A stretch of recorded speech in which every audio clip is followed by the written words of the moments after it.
Nama pemain ini adalah David Beckham, tapi di bagian belakang jersey cuma tertulis nama Beckham aja. Kita selama ini juga lebih sering nyebut namanya Beckham, bukan David. Atau yang ini, kita mengenalnya dengan nama Ibrahimovic. Nama lengkapnya Zlatan Ibrahimovic. Lagi-lagi publik juga lebih jamak nyebut namanya Ibrahimovic, bukan Zlatan. Waktu kecil saya heran, kenapa pemain-pemain sepak bola ini pakai nama belakang di jersey ya? Ini nggak cuma berlaku di dua pemain itu loh, hampir semua pemain. Kebiasaan ini kayaknya beda deh sama orang Indonesia. Kenapa ya? Sekarang yuk kita bahas.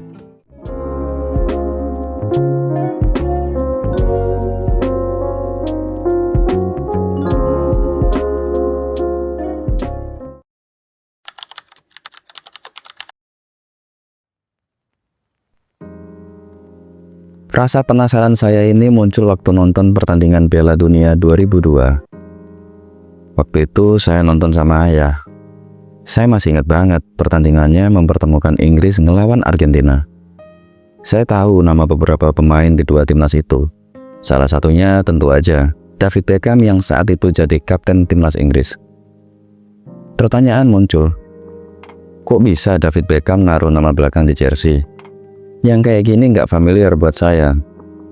Soalnya orang Indonesia itu biasanya dipanggil atau dikenal pakai nama depan. Coba kita bandingin sama pemain timnas kita sendiri deh. Ada striker ini atau striker ini juga. Apa kesamaannya? Dua pemain Indonesia ini pakai nama depan di jersey. Sekarang coba kalian pikirin sendiri deh. Jarang banget kan ada orang di dekat kalian yang dipanggil pakai nama belakang. Saya bilang jarang ya, bukan nggak ada. Ya intinya orang Indonesia itu cukup dikenal nama panggilannya yang diambil dari nama depan, bukan nama belakang. Saya coba tanya ke ayah soal nama David Beckham ini. Dan jawabannya, ya karena orang Inggris itu dikenal dengan nama belakangnya. Kalau sama teman dekat, baru panggil nama depan. Ini soal budaya orang Eropa, agak sulit dijelaskan. Tapi nanti kalau kamu mau baca, kamu akan paham. Kira-kira gitu kata ayah saya. Ya tentunya saya masih bingung dong. Tapi saya coba bikin kesimpulan sederhananya. Orang Eropa lebih suka pakai nama belakang.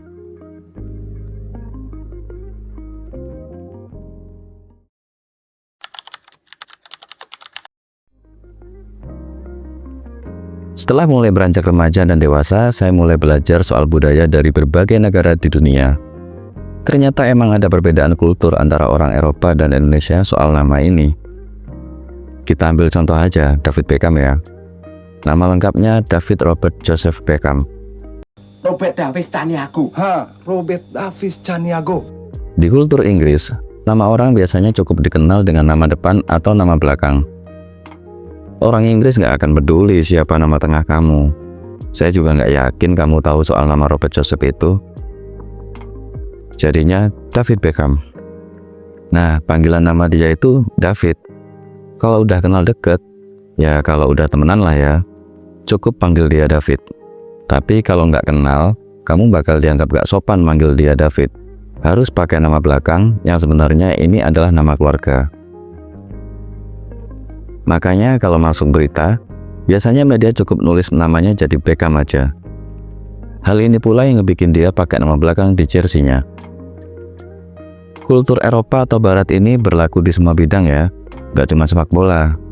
Contohnya Presiden Amerika ini. Kalian cukup mengenal dia dengan nama Donald Trump, meski nama lengkapnya Donald John Trump. Secara umum orang nyebut namanya Trump. Atau Presiden Amerika lain yang pernah tinggal di Indonesia, Barack Obama. BSI aja. Kalian tentu terbiasa nyebut namanya Obama aja. Itu karena kita nggak kenal dia secara personal, jadi lebih sopan nyebut nama keluarganya. Soal nama belakang atau nama keluarga ini menurut saya unik juga loh. Konsep nama keluarga maksudnya. Semua anggota keluarga pakai nama itu. Khusus cewek, kalau masih gadis, dia pakai nama keluarga dari ayahnya.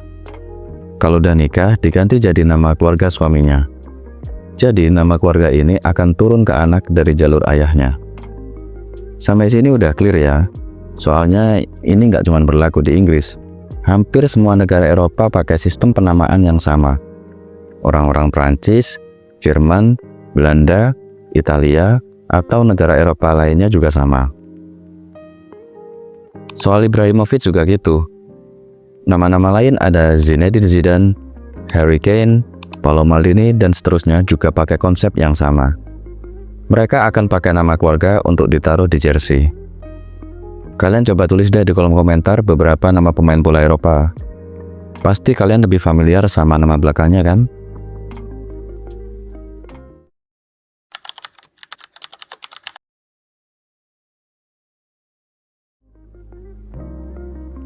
Gak semua negara Eropa pakai konsep nama keluarga yang sama persis. Ada satu negara juga yang punya konsep unik. Saya kan udah sebutin kalau nama keluarga itu diambil dari nama suami atau ayah. Nah, di Portugal, sistemnya agak beda dikit nih. Bukan cuma dari ayah, mereka juga biasa mencantumkan nama keluarga ibu. Urutannya adalah nama depan atau nama pemberian, nama keluarga ibu, baru nama keluarga ayah. Kita ambil contoh pemain ini misalnya ya. Nama lengkapnya Luis Felipe Madeira Cairo Figo. Luis Felipe itu nama depan atau nama pemberian. Madeira itu nama keluarga ibu. Dan Cairo Figo itu nama keluarga ayah. Sesuai kebiasaan, dia cukup dikenal dengan nama Luis Figo. Gimana dengan salah satu GOAT kita, Cristiano Ronaldo? Apa juga sama? Kalau ini agak beda sih. Kalian bisa cek nama Ronaldo itu sebenarnya bukan nama keluarga dari ayah atau ibunya. Nanti kapan-kapan kita bahas juga ya soal keunikan lain nama Portugal ini. Geser ke negara tetangga, ada Spanyol. Nama-nama orang Spanyol ini seringkali disalahpahami karena sistem penamaannya kebalikan dari orang Portugis. Jadi urutannya nama depan, nama keluarga ayah, baru nama keluarga ibu. Misalnya kiper legendaris ini. Nama lengkapnya Iker Casillas Fernandes. Iker itu nama depan, Casillas nama keluarga ayah, dan Fernandes itu nama keluarga ibu. Tapi kita cukup mengenalnya dengan nama Iker Casillas, bukan Iker Fernandes. Gampang kan?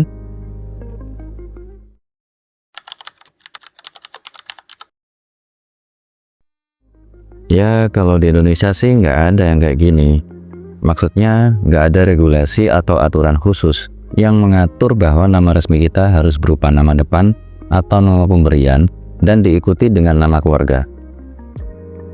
Tapi sebenarnya beberapa etnis di Indonesia juga punya kok sistem penamaan ini. Ada yang nyebutnya marga atau fam atau klan.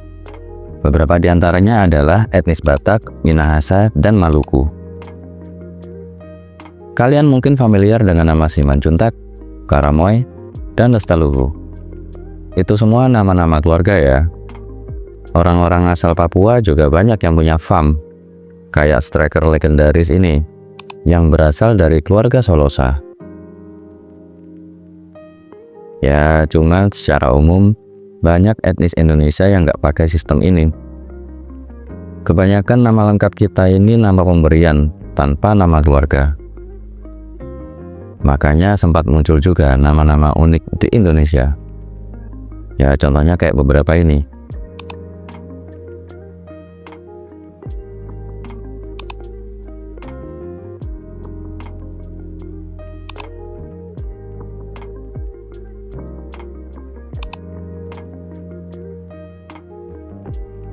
Mungkin sebagian dari kalian juga tahu, nama orang Brasil malah lebih unik lagi.